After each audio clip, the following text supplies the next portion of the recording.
J-Lo strikes. Hello, I'm H.G. Tudor. Hitherto I've analysed both Ben Affleck and Jennifer Lopez to explain to you that this is a situation of when narcissists collide. When two narcissists come together, there can sometimes be what's known as narcissistic cementation. Essentially, the two narcissists work together for ostensibly what is a greater good. It doesn't mean that it's an entirely smooth union, far from it. After all, it is two narcissists that are coming together. But essentially they stay the course because the respective narcissism recognises that the sum of their parts is not as great as the whole, and therefore there is a significant benefit vis-à-vis the prime aims in them operating together. Bill and Hillary Clinton are a good example of that, and if you'd like to understand more about narcissistic cementation, I have a video of that name. All you need to do is search for it. More usually, when two narcissists come together, it tends to be tempestuous, and after that initial golden period, they both embark upon a sustained devaluation of one another. Sparks fly, tantrums occur, and in some instances it ends up being played out in public, either amongst friends and family, or, where the two narcissists are famous, across the press and media. We have been made aware of the separation of Jennifer Lopez and Ben Affleck through repeated articles, and I've commented about that previously.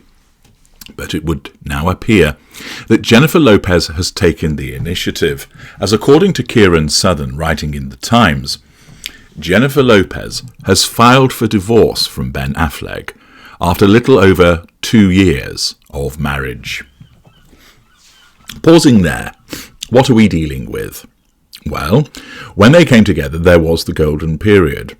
They both seduced one another, and the seduction of the other demonstrated to the other that they were under control. Thus, everything was hunky-dory.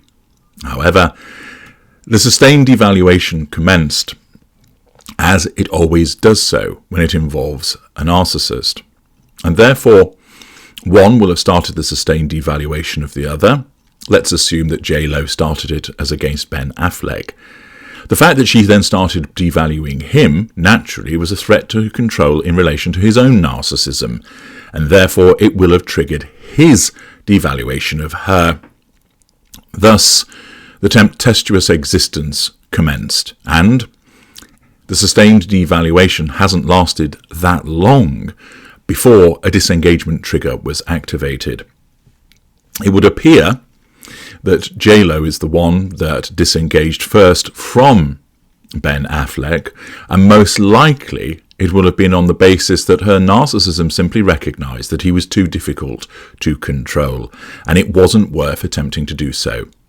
If you want to understand what the 5 disengagement triggers are, you can watch a video of that name.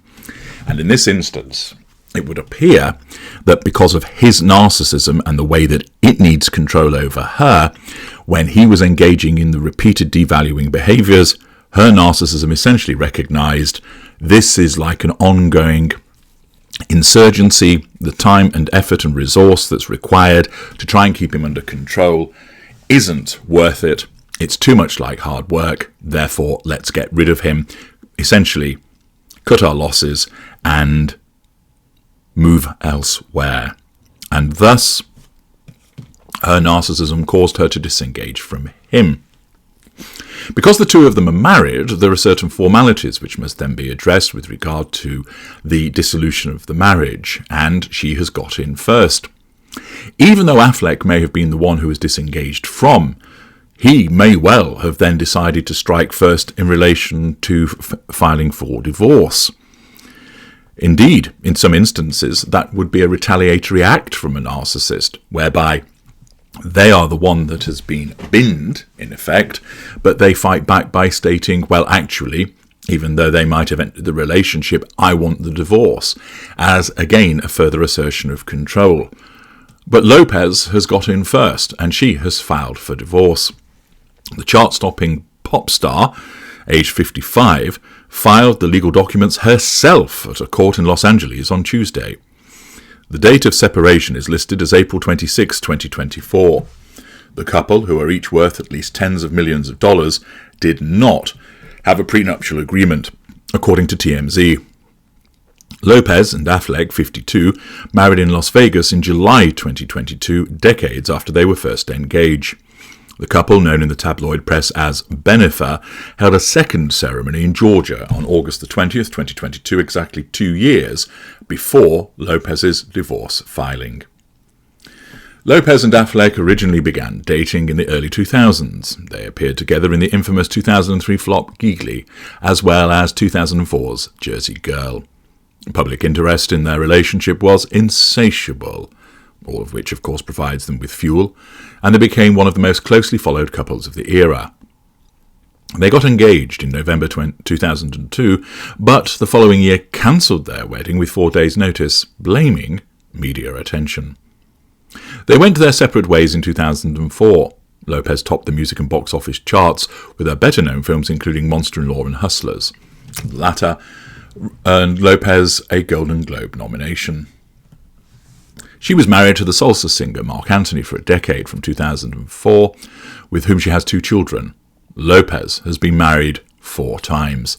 Hardly a surprise for a narcissist. Affleck, meanwhile, achieved success as an actor and director. His 2012 film Argo won the Oscar for Best Picture. He married Jennifer Garner, with whom he shares 3 children. They divorced in 2018. Lopez and Affleck rekindled their romance during the pandemic, and their relationship once again attracted intense public attention. Love is beautiful, love is kind, and it turns out love is patient. 20 years patient, Lopez wrote in her newsletter at the time, which of course amounts to a relationship bulletin to tell the world about her romance with Affleck, making it seem like a wonderful thing that they've waited 20 years to be together. Naturally, it isn't that patient because only 2 years have gone by and divorce proceedings are already on foot. What can we expect? Well, given the fact that they are both narcissists, it is necessary for them to assert control over one another, which means that the attorneys are going to make a lot of money out of this.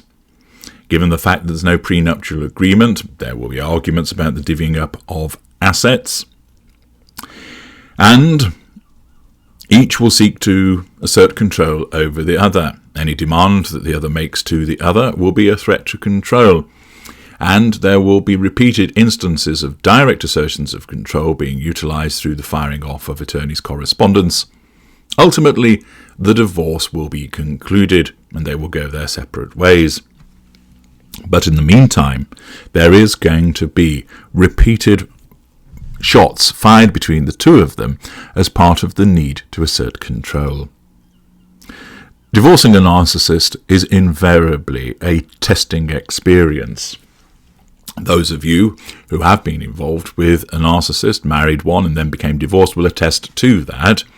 And my assistance package, Divorcing the Narcissist, which is available in the Knowledge Vault, see link in the video description, provides you with added inside information as to what to expect and what you can do in relation to such circumstances.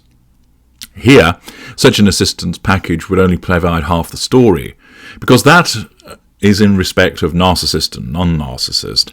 Here we have narc-on-narc action. Thus, a proposal that's put forward by J-Lo, which she will see as eminently sensible, will be viewed through the distortion field of Affleck's narcissism, so that he will regard it as a threat to control. Why? Because it's coming from her.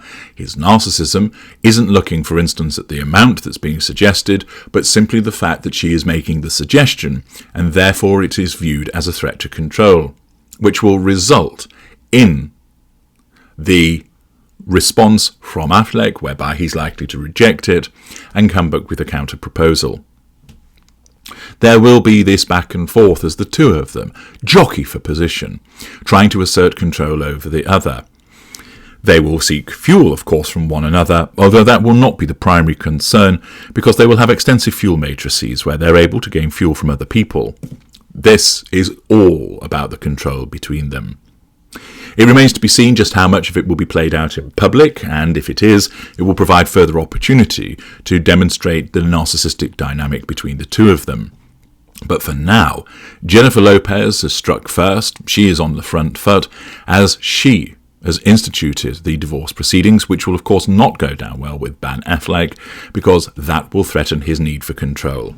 Essentially, there will be a suggestion that he is at fault, and therefore, as you know, you never tell a narcissist that they are at fault, because the narcissist is always in the right, you're the one that's in the wrong, and this will result in a suitable response from him.